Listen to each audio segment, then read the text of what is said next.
You're lying in bed. It's 2 a.m. The room is dark and quiet. And then, from absolutely nowhere, your brain serves up a memory of something you said at a party 6 years ago. You can hear your own voice. You can feel the exact shift in the room. You want to pull a pillow over your face. Why is your brain doing this? Why now? And why, out of every memory you've ever made, does this particular one have a VIP pass to your consciousness at the worst possible moment? The answer goes back much further than that party. It goes back to a version of you that lived in a world where social rejection didn't just sting. It could kill you. For roughly 99% of human evolutionary history, your ancestors lived in tight-knit groups of 20 to 150 people. Anthropologist Robin Dunbar at the University of Oxford has spent decades mapping this. His research, published across the 1990s and refined through the 2010s, showed that the human neocortex grew in direct proportion to the social group size our ancestors had to manage. Your brain, in other words, was architecturally shaped around the pressure of being watched, judged, and remembered by a small, closed community.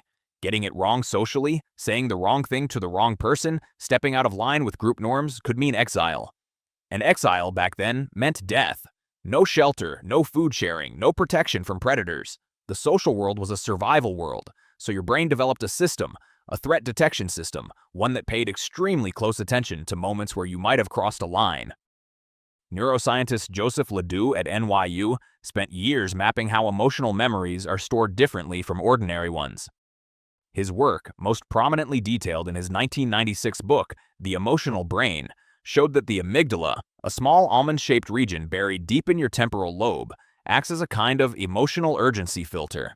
When an event carries emotional weight, particularly negative social weight, the amygdala tags it. It signals the hippocampus to encode the memory with extra strength, extra clarity, extra staying power. The more embarrassing the moment felt, the stronger the tag. The stronger the tag, the more reliably the memory gets retrieved. You didn't forget that moment at the party because your brain classified it as a threat file. And threat files don't get deleted. They get cross-referenced repeatedly so that you never make that mistake again. Here's what makes this especially strange. The people at that party almost certainly forgot. Psychologist Thomas Gilovich at Cornell ran a series of experiments in the 1990s and early 2000s examining what he called the spotlight effect. Participants were asked to wear a t-shirt with a somewhat embarrassing image on it, then walk into a room full of other students. Afterward, the wearers were asked to estimate how many people in the room had noticed the shirt. Then the people in the room were asked whether they'd noticed. The wearers consistently overestimated by a factor of roughly 2.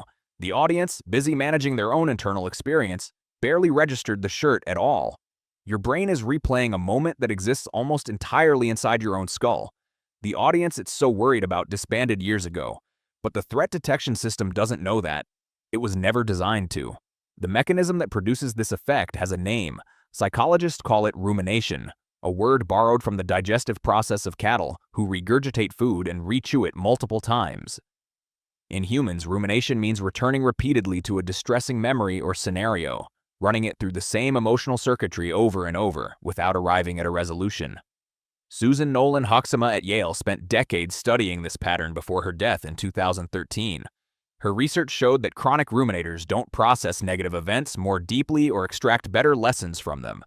They experience the distress more intensely, more frequently, and for longer, while gaining no additional insight compared to people who process and move on. The irony is sharp. Your brain's attempt to protect you from future social failure is making you relive past social failure without actually getting better at avoiding it. The system is running, but it's spinning. And it runs hardest at night for a specific reason. During the day, your prefrontal cortex, the part of your brain responsible for rational evaluation and emotional regulation, is kept busy with tasks, decisions, conversations, movement. It acts as a kind of dampener. When you get into bed and close your eyes, that external input drops away. The prefrontal cortex goes quiet. The amygdala, which never really rests, has less competition. The memories it's been tagging all week rise to the surface, unfiltered. Matthew Walker, neuroscientist at UC Berkeley and author of the 2017 book Why We Sleep, describes this as the brain's overnight emotional processing window. What feels like torture at 2 a.m. is actually your brain attempting to reprocess and file emotionally charged material. It doesn't always feel that way from the inside. What your ancestors feared most was the moment right before the group turned on them. The moment they could feel the social temperature shift. That moment got encoded with maximum urgency, and that encoding lives in you, right now, in a body that goes to bed in a house with a locked door in a city where the tribe from that party is scattered across 3 time zones and mostly thinking about their own 2 a.m. memories. There's a detail in Gilovich's spotlight research that tends to get overlooked. When participants were told in advance about the spotlight effect before entering the room, they still overestimated how much attention they received. They still felt conspicuous. Knowing about a cognitive bias and feeling it are processed by different systems. The rational knowledge runs through the cortex. The social dread runs through the amygdala. The amygdala is faster. It was there first, evolutionarily speaking, by tens of millions of years. It does not yield to a lecture. This is why you can logically know that nobody remembers the thing you said, and still feel, viscerally, that they do. The feeling and the knowledge are running in parallel on 2 separate tracks. The feeling often arrives a fraction of a second before the rational thought catches up. By the time your cortex has a chance to reassure you, the emotional response has already fired. The embarrassment has already landed. The memory has already been re-tagged as important. The brain can be retrained, but not by suppressing the memory. In 2011, psychologist Kristin Neff at the University of Texas published research on what she called self-compassion, a specific form of self-directed warmth that involves acknowledging a negative experience without over-identifying with it.